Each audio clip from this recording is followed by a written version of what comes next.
Our working from home is a new experience for many of us, as we kind of demonstrated this morning. The situation is unprecedented, so go easy on yourself. Now, Belinda chatted with social media strategist and work from home veteran Alex Greenwood to get pro tips to help stay productive and maintain balance. So, Alex, approximately how many people are working from home right now, and how can we measure if we're doing this effectively?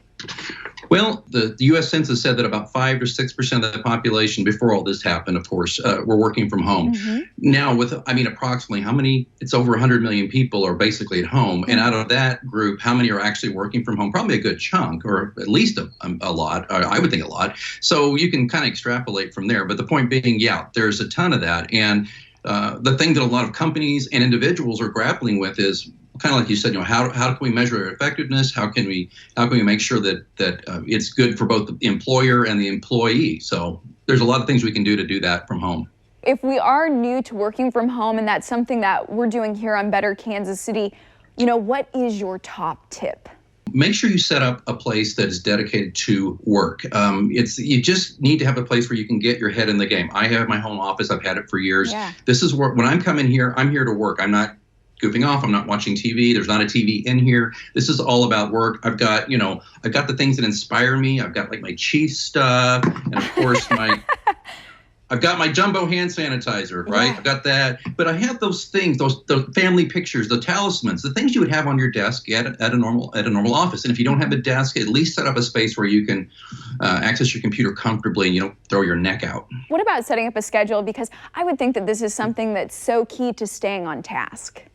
Yeah, before all this went down, I had to stay on task. I have a variety of clients in different time zones, right? So I always had to say, so my first hour of the day when I got up was coffee, read emails, second hour, go to the gym. And then from there, I would schedule times when I could check email. And then there were times when it was just work. I don't check email. I don't take calls. I am strictly working, right? And then towards the end of the day, I would check email again, answer that, put out new fires, and then move on from there. And by the end of the day, I pretty well got everything taken care of.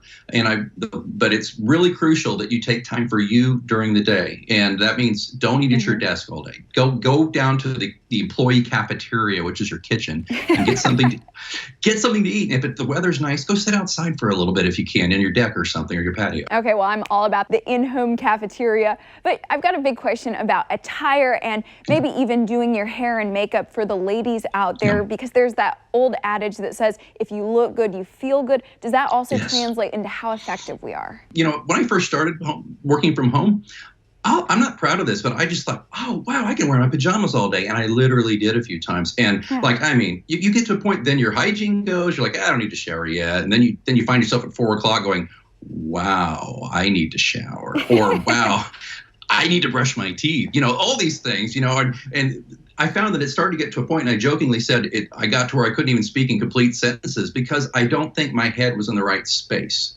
And I think my work did suffer. But once I started getting up, showering, shaving, doing the hair thing, putting on a clean shirt and pants and getting to work, productivity really improved. And I felt better.